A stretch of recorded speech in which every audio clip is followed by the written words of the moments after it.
Good morning. Welcome to All Souls on this first day of the birthday of the sun. S-U-N, sun, right? This is the day after the winter solstice when the sun begins to grow lighter and lighter and brighter and the days grow longer. So the birthday of the sun, it's been celebrated around the world with many traditions and cultures. We got Christmas coming up in a few days, and Hanukkah starts as well on the same day, the Jewish holiday of lights, and all these stories of light returning and staying bright.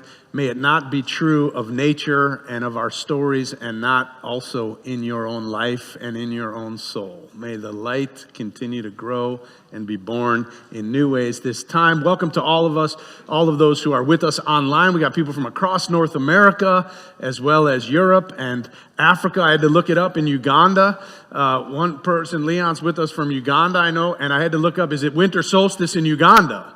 And it is, so that was good. So they're in the northern hemisphere as well, and so we're all celebrating together the birth of light. What a beautiful morning to be together. If you're here for the very first time, our ushers have a gift for you. Walter's got a gift, so please, as he comes by, if you just lift your hand up, he will give you a gift, little early Christmas present for you. On behalf of All Souls, we're so glad that you're with us this morning. At this time, I'd like to invite you to please rise as you are able for our invocation. This is indeed a day that God has made. Let us then rejoice in it and be glad. Let us count our many blessings. Let us be grateful for the capacity to see, feel, hear, and understand. Let us be grateful for the incredible gift of life. And let us be especially grateful for the ties of love that bind us together, giving dignity, meaning, worth, and joy to all our days. Please join me in saying our covenant that's printed in your order of service. Love is the spirit of this church, and service is its law. This is our great covenant, to dwell together in peace, to seek the truth in love, and to help one another. Welcome to All Souls, where we love beyond belief. From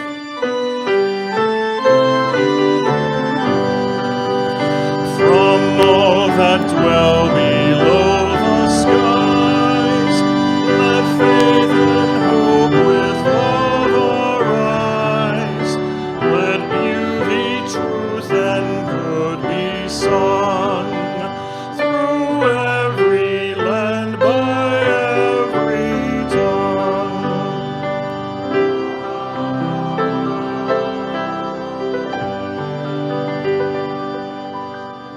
Before you take your seat and as our challenge leaders come forward, please greet your neighbor.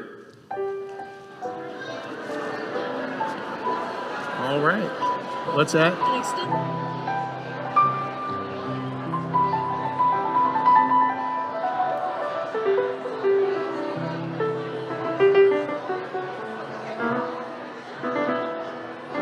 Joan, microphone.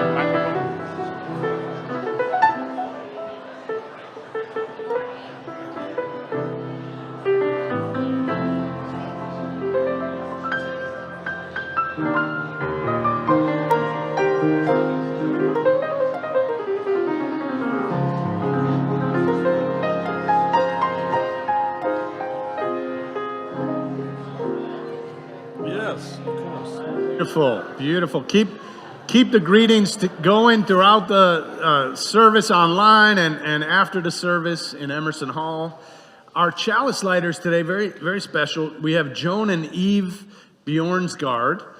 Eve is our AV coordinator. So if she's a little out of breath, it's because she had to run down from the AV booth to be with us. But we're really glad that she and her wife, Joan, are lighting our chalice, and their daughter, Kelsey Bjornsgaard, who's with us from London with her fiance, Simeon Dukic.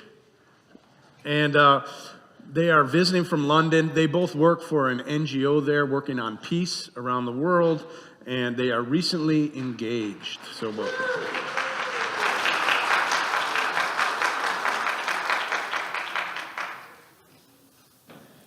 We dedicate this fire to the eternal light of midwinter.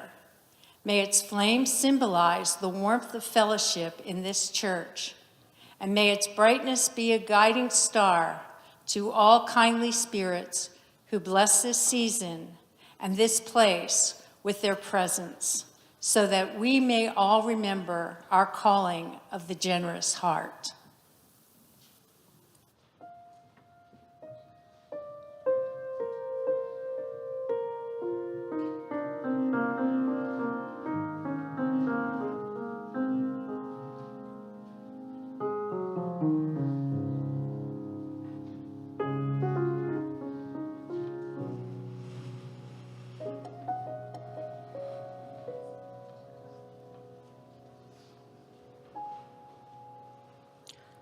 Our solstice story today is adapted from a Cherokee creation tale written by Ellen Jackson and illustrated by Jan Davy Ellis.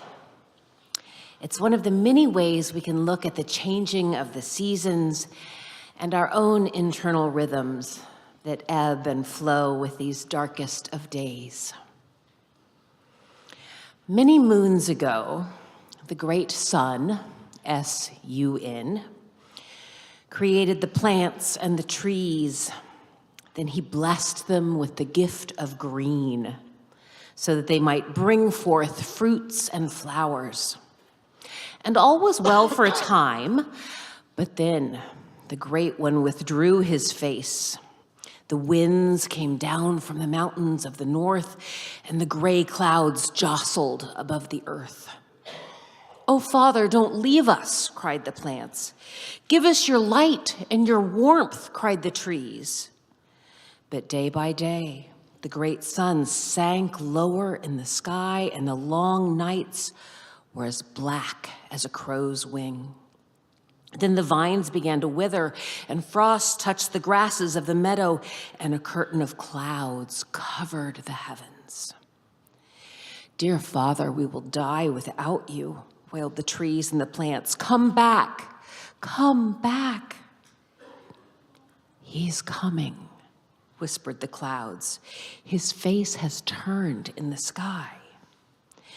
The plants and the trees were full of joy at the good news. Eager to greet their dear father, they decided to stay awake every night and watch for his return.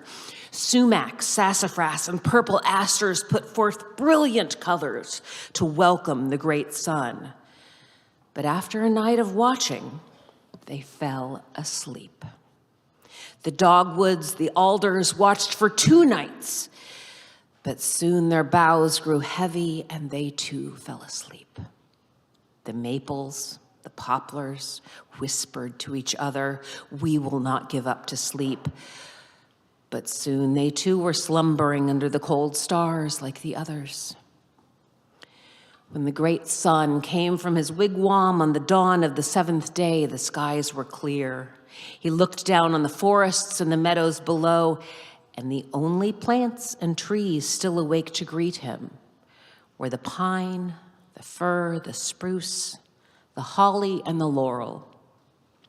"For your faithfulness, I will give you the gift of green forever," said the great sun to the plants and trees who welcomed him.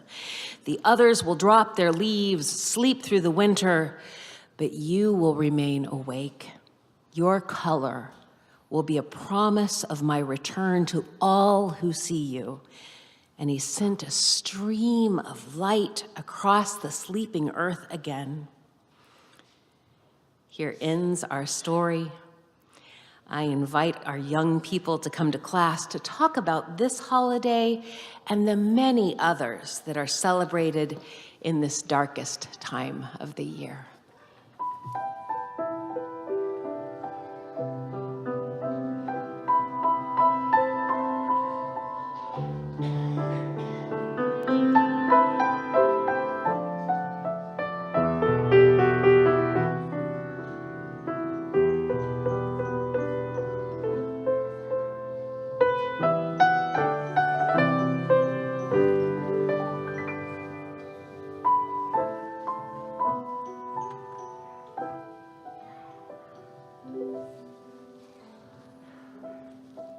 Today we pause to honor the mystery and complexity of life and to hold one another in love.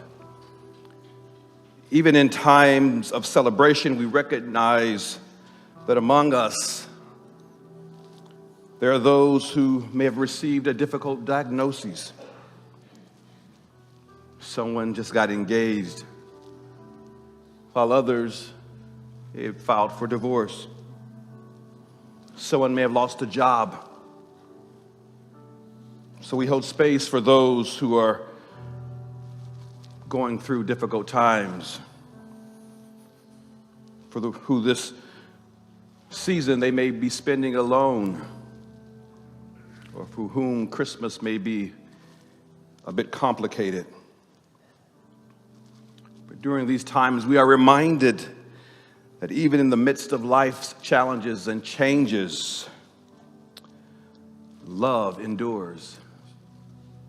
Love never dies.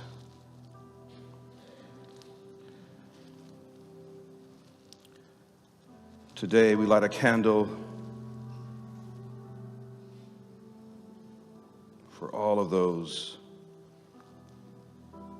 that I just mentioned.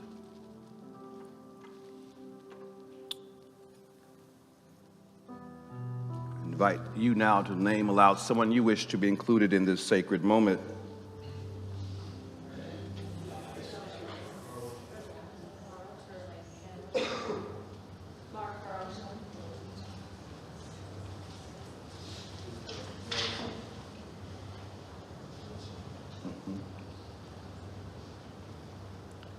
Light a final candle for all the names spoken and those unspoken but yet remain in our hearts. If you've lost a loved one in the past year, or if this Sunday is the closest to the anniversary of that loved one's passing, I invite you now to stand for a brief moment of silence before the prayer.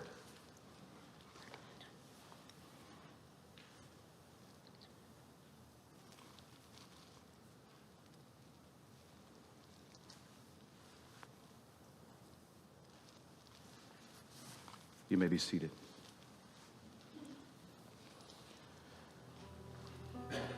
God, our strength and our hope.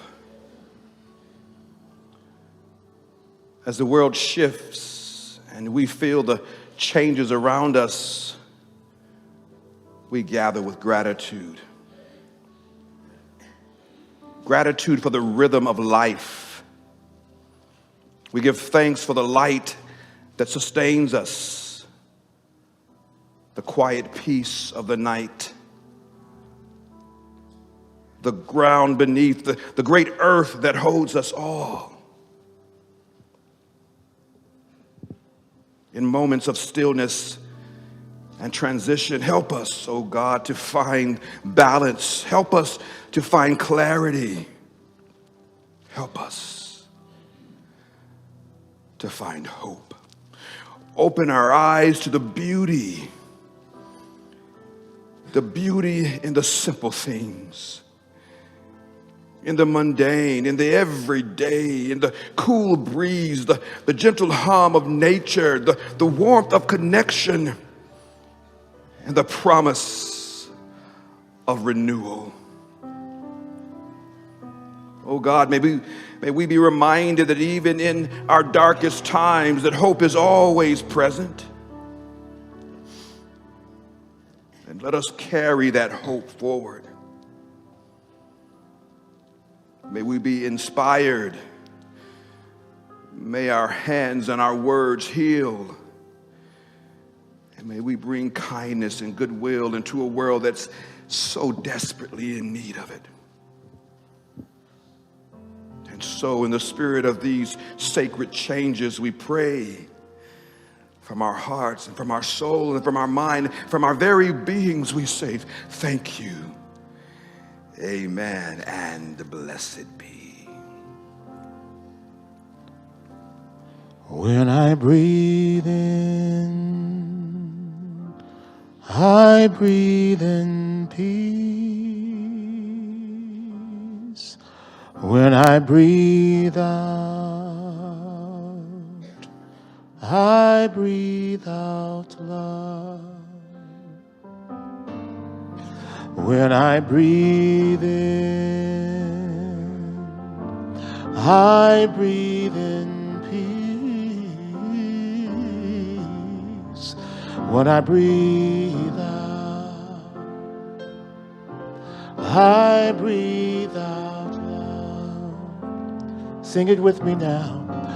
When I breathe in, I breathe in peace. When I breathe out, I breathe out love. When I breathe in, when I breathe, yes, I breathe in peace. When I breathe out, I breathe out love. When I breathe in, when I breathe in, lift your voice. I breathe in.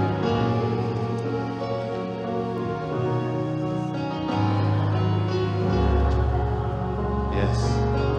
I breathe out love. When I breathe in, when I breathe in.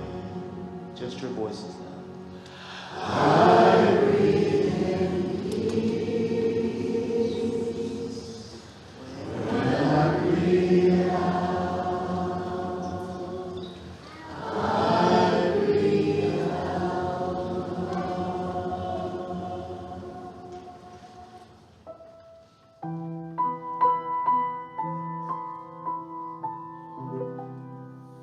We invite you to open your hymnal, that beautiful gray hymnal in your pew. Yes. And look at number 225. And we invite you to rise in body or spirit as we sing together. Once again, hymn number 225, O Come, Emmanuel.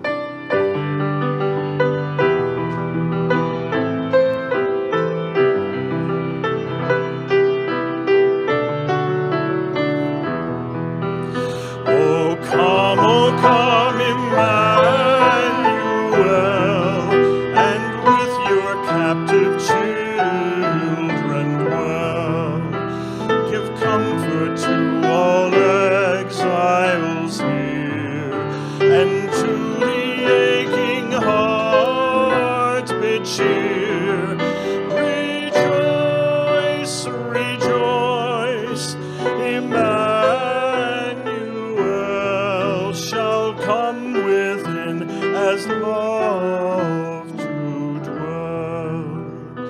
Oh, come, you splendor very bright, as joy that never yields to might. Oh, come and turn all hearts to peace, and greed and war at last shall cease. Rejoice, rejoice,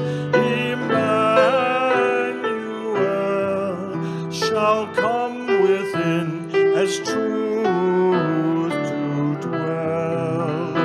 Oh, come, you day spring, come and cheer our spirits by your presence here, and dawn in every broken soul as vision that can see the whole. Rejoice, rejoice, Emmanuel shall come within as light to dwell. Oh, come, you wisdom from on high, from depths that hide within a sigh, to temper knowledge with our care, to render every act a prayer.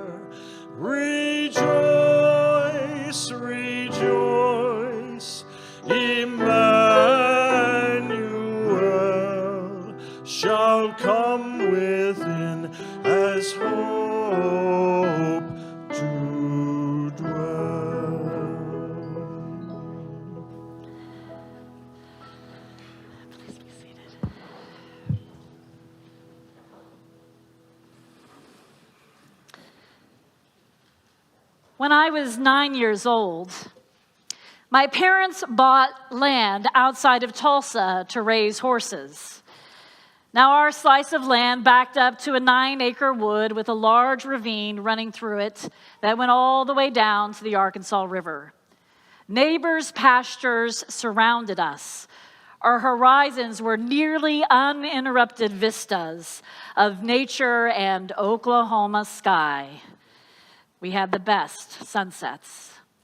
During those early years, we worked as a family with friends to recover the land after decades of neglect. And finally, after restoring the barn, building fences, and rehabilitating the pastures, we were ready to welcome our first horses. Now, even with good grazing, horses require tending. They needed fresh water, oats, and in the winter, fresh hay. This ritual took place twice a day, once in the early morning and once in the afternoon. And although the horses were my father's dream, somehow that job fell to me and my sister. I fed the horses in the early morning before school around 6:30 a.m. every day. There were no family vacations. And when my sister graduated high school, I also fed the horses in the afternoon. In our barn in the pastures, I spent a small part of my day, every season, all weather, outside. Now, winter was the hardest season, even here in Oklahoma. Rolling out of bed in the darkness and running down the hill from our house to the barn with my companion, if it wasn't too cold, my golden retriever, Clifford. The horses and cats gathered to greet me, and the cold bit at my hands. The dark morning surrounded us, and like any true child, I often left behind a coat.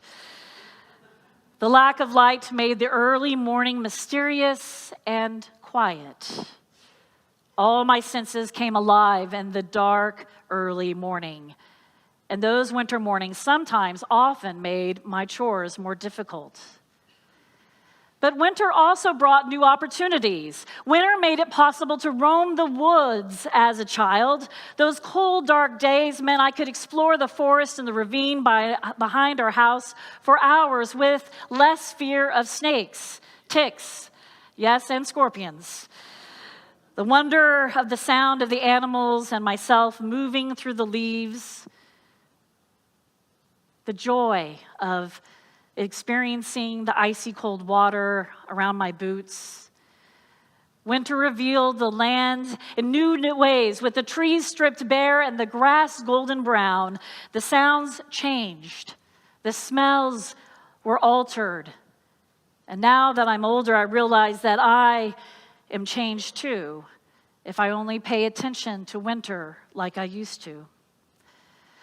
Winter on the farm was also about waiting for the ground to thaw, the ice to melt. We were out in the country, the power to come back on, the cold to slip away, the bright light of sun to return and increasingly warm my mornings and light my way. Winter in our lives is much the same. We wait. We wait for the bad news to get better. We wait for a new way where there seems to be no way. We realize that we hope, and what we hope for cannot always be. But there is still love. There is still life in the in-between. The winter solstice, while the official start of winter, simultaneously provided us a glimpse of spring and summer as we shift from the shortening days and the longer nights to growing daylight and shorter nights. Day by day, minute by minute, our days grow longer. This year's winter solstice was yesterday. And the word solstice is derived from Latin, and it literally means the sun stands still, which acknowledges the sun's appearance of rising and setting from the same place on the horizon for about 8 days. It does this during the winter and the summer solstices. Now, the solstices divide our years into two halves, And that is one of the growing and waning light as the earth makes its yearly journey around the sun. Long before Christmas and Hanukkah, a different sort of a celebration marked this time of year. To be sure, there were bonfires and candles and evergreens, gift-giving and stories of miracles and hope. People celebrated the rising of the midwinter sun after the shortest day. The shortest night. Fire played a central role. After the shortest day, the longest day, they hoped again for the longest night to disappear and for the days to grow. Fire played a central role in these rites as they attempted to preserve the sun's strength to coax its return. The rituals varied from simple celebrations to longer, more complex ceremonies of sacrifice and prayers to the god and goddess. The use of fire and evergreens to remind them of the bounty of the summer and spring were common features, especially in northern areas. And over the centuries, people celebrated the winter solstice in so many ways, with customs and rituals that are a part of many of our traditions today. Some peoples built elaborate temples and stone circles to mark when the sun reappeared at the solstice. We can see this in many of the stone circles that still remain in Great Britain, such as Newgrange in Ireland and Stonehenge in England. They mark the solstices for what were likely religious rites. Some felt that they could coax the midwinter sun's light back through their actions. They prayed, they performed, they danced, they feasted, they did incantations. They prayed and marked the rites of fertility and death and rebirth, a cycle connected to that sun's journey from the waxing to the waning, from the year behind and ahead. Solstices were also considered special times, gateways to another world, when the spirits and other worldly beings roamed the earth. It was a time of mystery and magic, fear, joy, and celebration. And it still is. As many cultures and traditions, old and new, mark and celebrate the winter solstice, it is also today a part of so many traditions, not in altered forms, but for those who are pagan or earth-centered spirituality, still a central part of their practice.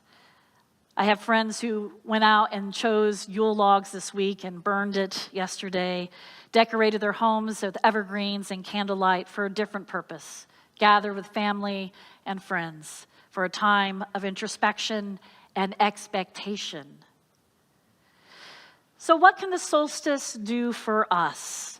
If this is not a part of our tradition or something that we may have only thought about in passing, marking the solstice and the seasons opens us to new ways to reflect on our lives. A colleague reminded me recently that there are seasons in our lives. And oh, how we forget in a capitalist, productivity-driven culture. Seasons in our lives as friends, as parents, our careers. The ebbs and flows are a natural part of our living, our creativity, our thriving. And when a time like winter arrives, when it feels like winter is our life, when we wait, when we are in the betwixt and the between when it feels like our world has been stripped bare of the delights of spring and summer, those places are not places of failure or complete loss. Rather, winter moments are times for reflection, for rest, trying new things, gathering our resources, gathering them around us. Much like the trees who let go of the leaves and send their life-giving nutrients down to their roots. Parker Palmer, the Quaker writer and activist and teacher, asked a question earlier this month on Facebook. Some of you may still be on Facebook. I am still there. And I've been pondering it all month long. He wrote about one of his favorite paintings from Taos, New Mexico. It's by a native artist, and it depicts the Taos Pueblo underneath a blanket of snow. He writes, the Pueblo was one of the first structures built here in North America around 1000 CE, and it's believed to be the oldest continuously inhabited community in the United States. So the people who call this place home have been there and persevered through all kinds of winters, literally and metaphorically. And they have done this for a millennium and more. Palmer keeps this image of the Pueblo on his desk, not because he's looking for tips or tricks and techniques from the Red Willow people on how to winter, how to make it through to the other side. He recognizes that their methods are deeply intertwined with indigenous culture and that they have faced against greater odds than he will ever face. But instead, the picture on his desk reminds him to find, to discover, to identify what he calls his own deep roots in the ground of his own life. Roots that can survive the winter, keep heart, keep mind, keep soul alive. Palmer reminds us, in case we are in doubt, that the spring will come, as it always does and always will, but not always, I would add, in the way that we hoped or expected. So how do we winter through, my people? How do we winter through? And I would add to Palmer's question that how does one winter through? How do we winter through whatever we're facing, individually or as a community? Winter is indeed a special time in the wheel of the year. Despite all appearances, of course, nature is not dead in winter. It has gone underground to renew itself to prepare for spring. The famous poet Rumi says this beautiful line about underneath the blanket of snow, the roots are riotous. And so we are as well. Winter is a time when we may feel diminished, but there's so much possibility. So for me, winter has an even greater gift to give.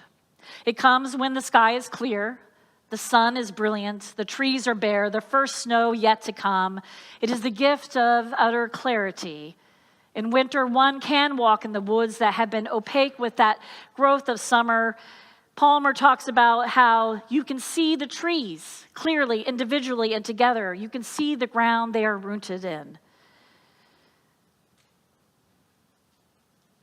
In these times of winter, we hear so many songs this season talking about it's the most wonderful time of the year. And as my colleague Randy reminded us this morning, sometimes that makes some of us feel left out, that it doesn't feel like that for us. Indeed, the winter solstice invites us into a time of introspection and reflection, forgiveness and healing, noticing that ebb and flow within ourselves, the tending of our wounds, the opening of our spirits to that which can restore, redeem, empower, and strengthen us. Steve Schick, in a book on the solstice celebrations, invites us to think also of the solstice in another way. How do I winter through? What are my resources? What is missing? Parker Palmer asks us. I ask you how we winter through together. And then this. Schick says, solstice celebrations capture the moment when the darkness gives way to the light. For thousands of years, people have tried to hold on to that moment of joy and certainty. 5,000 years ago at Newgrange in Ireland, people built a circular chamber that let a shaft of light travel deep into the central part of it on the dawning of the winter solstice. And there, inside the chamber, perfectly placed so that beam of light would center on it when the winter solstice arrived, that light pierced the darkness and illuminated intricate symbols, including eye-shaped carvings. Constructing shafts for the light to penetrate deeply into the central chambers of our heart is an effort that must take place in the time of waiting and uncertainty, and a time before we can see or hear or feel clearly the way forward. It's a time when we can make adjustments, reach out, do new things, join with others. And so Schick asks us, what can we do in this waiting moment? Just in the last few weeks, but it happens year-round here at All Souls, I've been doing work with our justice teams. I was over at the Unity Learning Academy, helping to serve a dinner with the family and children of this public school in Tulsa that we've been partners with for how many years, Marlon? 20, almost 30 years, almost 30 years.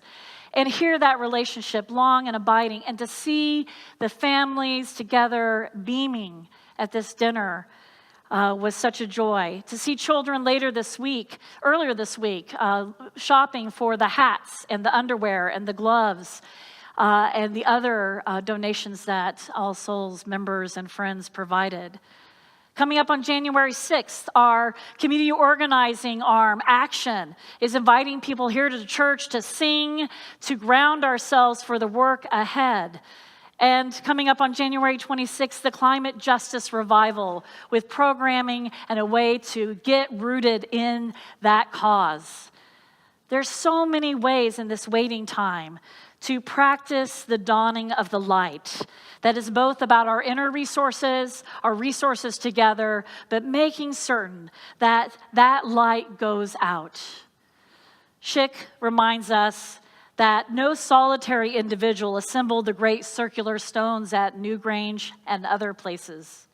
People gathered together to build a chamber where the light could be reflected in each other's eyes. In this way, during this winter, we have an opportunity. Waiting is not the same as being passive. Living in this time requires active waiting, active hope. And so Schick leaves us with this question. The only question is, will we, in this waiting time, build a chamber of light that can be reflected widely enough so that others can see its beauty? Happy solstice. Blessed be, and amen. Thank you.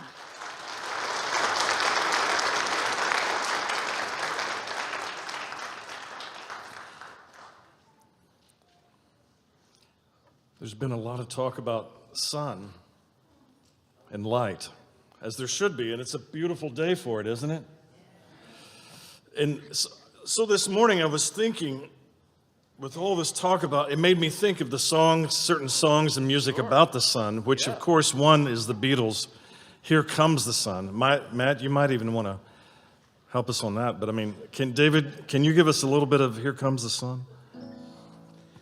Here comes the sun. Here comes the sun. And I say, It's all you know this? Let's do that again, okay? I mean, that was... Hold on, let me change the key. I want more people to sing. It was a little high. I know. I want more people to sing. Here comes the sun. Doo-doo-doo-doo. I see you, Lucy. Here comes the sun. And I say, It's all right.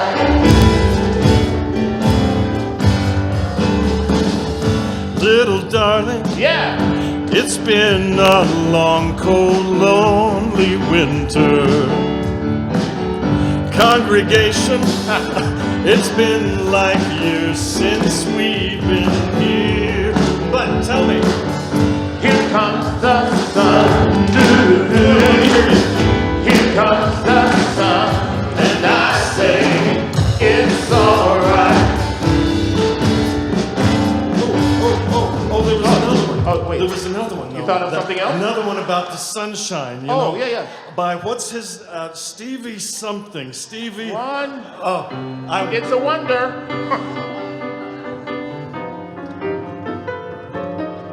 I can't believe I can play that. It's not the easiest thing to play, y'all. Come on, help me. You are the sunshine of my life. You sound great. That's why I'll always be around. You are the apple. You are the apple of my eye.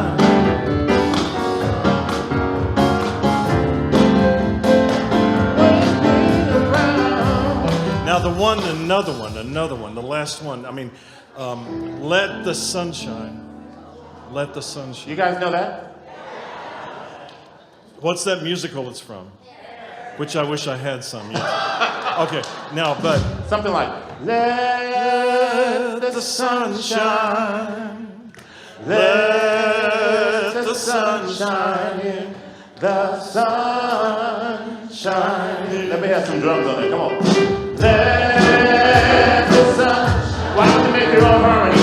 let the sun shine in.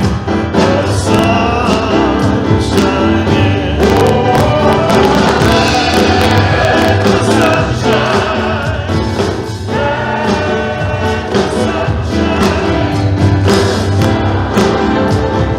Here's the voices. Everybody, here's the voices. Let the sun shine. Yeah. The sun. Clap your hands for the voices.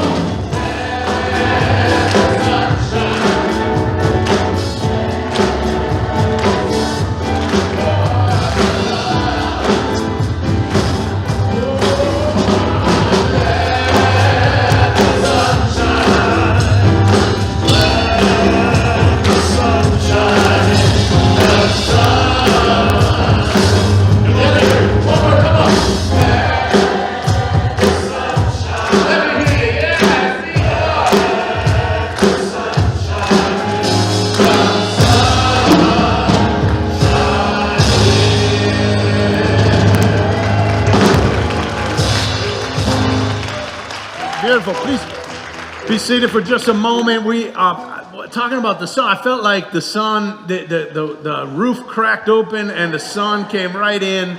I could feel the warmth as everybody sang.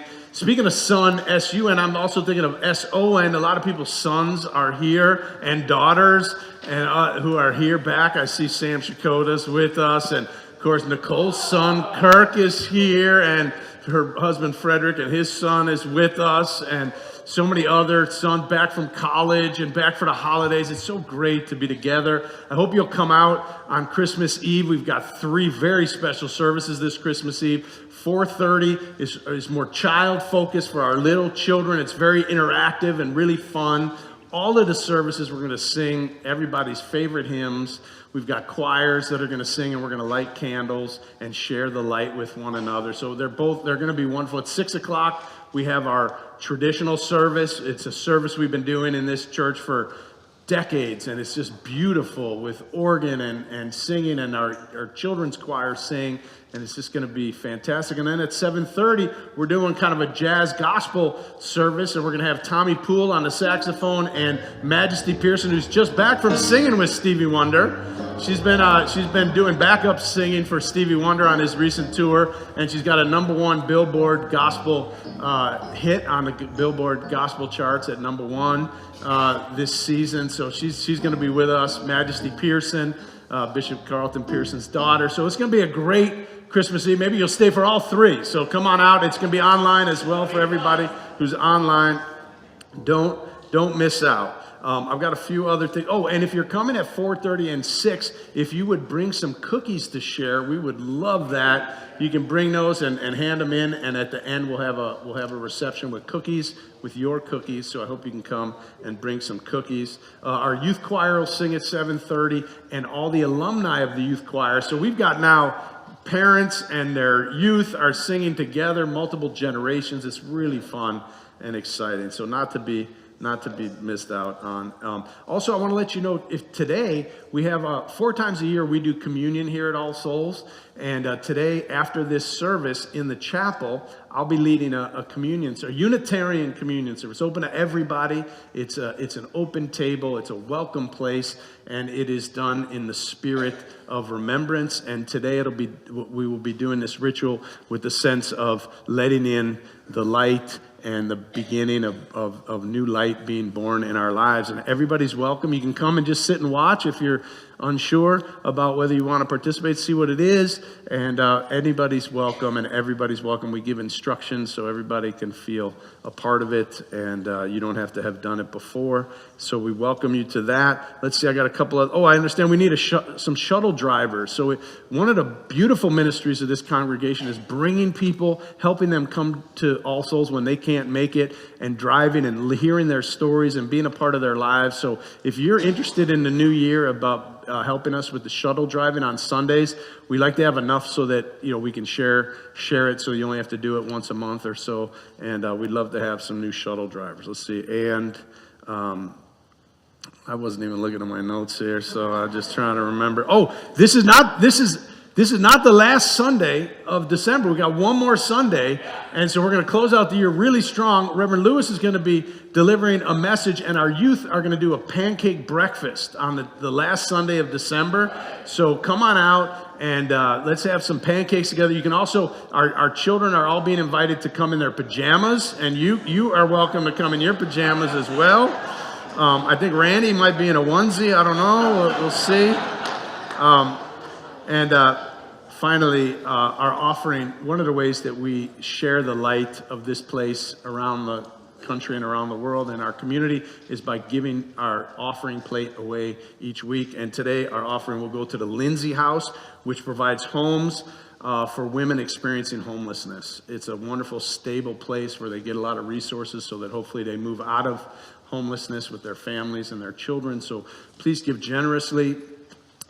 If you're doing some end of the year giving, by the way, I want to encourage you to think about All Souls in your end of year giving. It's been a brilliant year here at All Souls. It's also there've been a couple of opportunities where we didn't receive certain funding that we had hoped for. So the church could use some money as well this year. So as you're thinking about your end of year giving, I hope you'll include All Souls. You can put a donation in the plate today. Just mark it for the church or on Christmas Eve. But we give away our plate to others, so make sure your check is marked. And we appreciate any giving to support All Souls as well. And right now we will receive our offering for the Lindsay House.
I'm so glad that Marlon left me a couple of announcements, because you know I love them. Membership, if you are thinking about or ready to join, please, after this service, at what time? 11:15 in room 203, meet Randy Lewis there for membership. And if you're new or newish, join us in the Sonnen Library out these doors across the foyer to meet some welcoming souls. I'm going to try to stop by as well, have some of your own refreshments there, learn about the programs and the history of All Souls. I think that's my two announcements that I got to do. I love it. Our closing words this morning are from a poem by Susan Cooper. It's adapted. It's called The Shortest Day. And so the shortest day came and the year died. And everywhere, down the centuries in the wintry world, came people singing, dancing to drive the long night away. They lighted candles in the winter trees. They hung evergreens in their home, and they burned beseeching fires all night long to keep the year alive.